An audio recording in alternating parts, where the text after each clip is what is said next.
पति पत्नी और वो। पति अभी नहा ही रहा था कि तभी फोन पर मैसेज टोन बजी। पत्नी मोबाइल के पास में ही खड़ी थी। उसका ध्यान फोन की तरफ गया। उसने सहज ही फोन उठाकर मैसेज पढ़ा। ही गुड मॉर्निंग डियर। किसी बेबी का मैसेज था। पत्नी सोच में पड़ जाती है कि यह बेबी कौन है। तब तक पति भी नहाकर बाहर आ चुका है। पत्नी उसे किसी बेबी का मैसेज आया है बताती है। पति मुस्कुरा देता है। फ़ोन उठाकर उस मैसेज का रिप्लाई करता है, ही बेबी हाउ आर यू, और अपने काम में लग जाता है। इस रिप्लाई को भी पढ़ती है। अब हर पल पत्नी के दिमाग में यही विचार कौंधता रहता कि यह बेबी कौन है। शाम को पति घर आता है। पत्नी उससे पूछती है, यह बेबी कौन है। पति जवाब में सिर्फ मुस्कुरा देता है और फिर से अपने काम में लग जाता है। 2-3 दिन बीत जाते हैं। उन विचारों ने अभी तक पत्नी का पीछा नहीं छोड़ा था और फिर से पति के मोबाइल पर फिर एक बार बेबी का मैसेज आता है। आज तो मिलोगे कि नहीं, तुम्हारी बहुत याद आ रही है। इस मैसेज ने आग में घी का काम किया। पत्नी का शक और भी ज़्यादा पक्का हो गया। बीच बीच में ऐसे मैसेज का आदान प्रदान होता रहता और पत्नी के मन में शक की जड़ें और गहरी होती गई। पति पूछने पर भी जवाब में सिर्फ मुस्कुरा देता और कुछ नहीं कहता। यह सब गुस्सा बनकर तब ज्वालामुखी की तरह फट पड़ता है जब एक दिन उसे अपने पति की जेब में सिनेमा की 2 टिकटें मिलती है। पत्नी अपने पति से बहुत झगड़ती है। पति उससे समझाने की कोशिश करता है लेकिन वह कोई भी बात सुनने को तैयार नहीं है। पति को भी उस पर गुस्सा आ जाता है और वह झगड़ा और भी ज़्यादा बढ़ जाता है। गुस्से में पति घर से बाहर निकल जाता है। पत्नी का गुस्सा पति से कई गुना ज़्यादा है। तुरंत वो अपना सारा सामान पैक करती है। एक चिट्ठी लिखती है कि मैं मैके जा रही हूँ हमेशा के लिए, और पति का घर छोड़कर चली जाती है। गुस्सा शांत होने पर जब पति घर आता है तो चिट्ठी पढ़कर उसके होश उड़ जाते हैं। 10 दिन बीत जाते हैं और गांव के उस घर पर डोरबेल बजती है जहां पत्नी रहने चली गई है। पत्नी दरवाज़ा खोलती है। दरवाजे पर 10 साल की एक छोटी बच्ची हाथों में चिट्ठी लिए खड़ी है।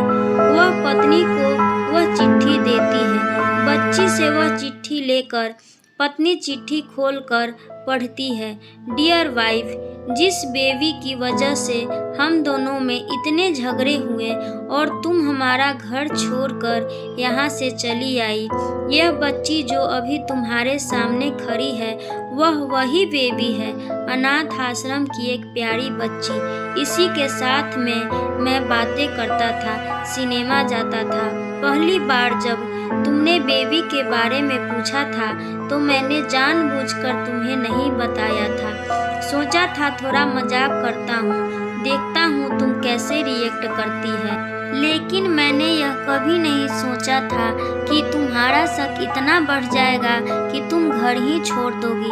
हाँ, सबसे ज़रूरी बात यह तो बेबी है, वह किसी और की नहीं बल्कि तुम्हारी ही बेटी है। रुको, अपने आप को संभालो और आगे की बात ध्यान से पढ़ो।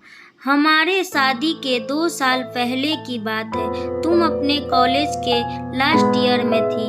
तुम्हारे प्रोफेशन में नोट्स लेने के बहाने तुम्हें बुलाया था और तुम्हें चाय में इन नशीली दवा खिलाकर ना करने वाला काम किया था। इसमें तुम्हारी कोई गलती नहीं थी, लेकिन कुदरत ने अपना काम किया और तुम्हारे पेट में इस बेबी को डाल दिया।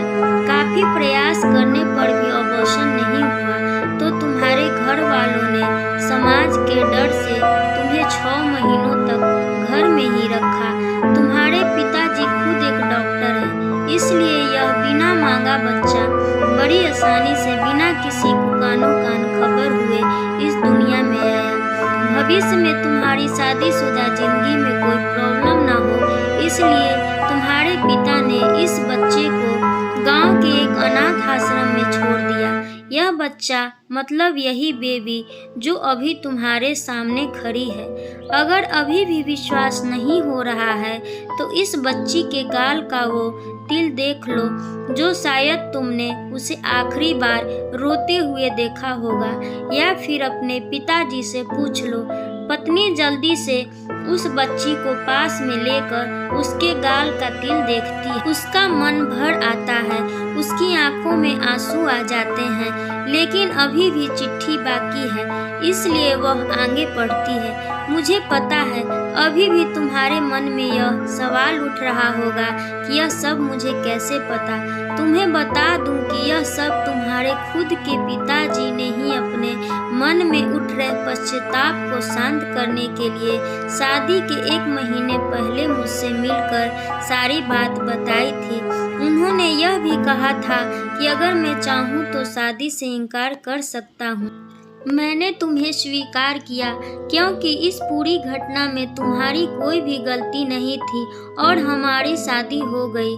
तुमने मुझे बहुत प्यार दिया, लेकिन तुम्हारे पिता से बेबी के बारे में जानने के बाद मैं उससे मिले बिना नहीं रह पाया।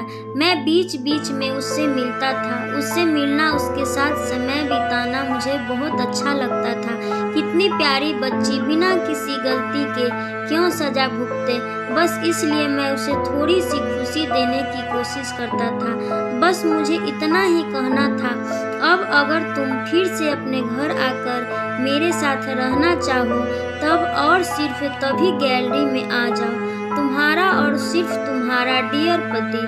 बिना एक क्षण की देर किए हुए पत्नी दौड़कर गैलरी में पहुंचती है और रास्ते पर उसका पति एल खड़ा था। उसके चेहरे पर मुस्कान थी, पत्नी की आंखों में आंसू के पूर।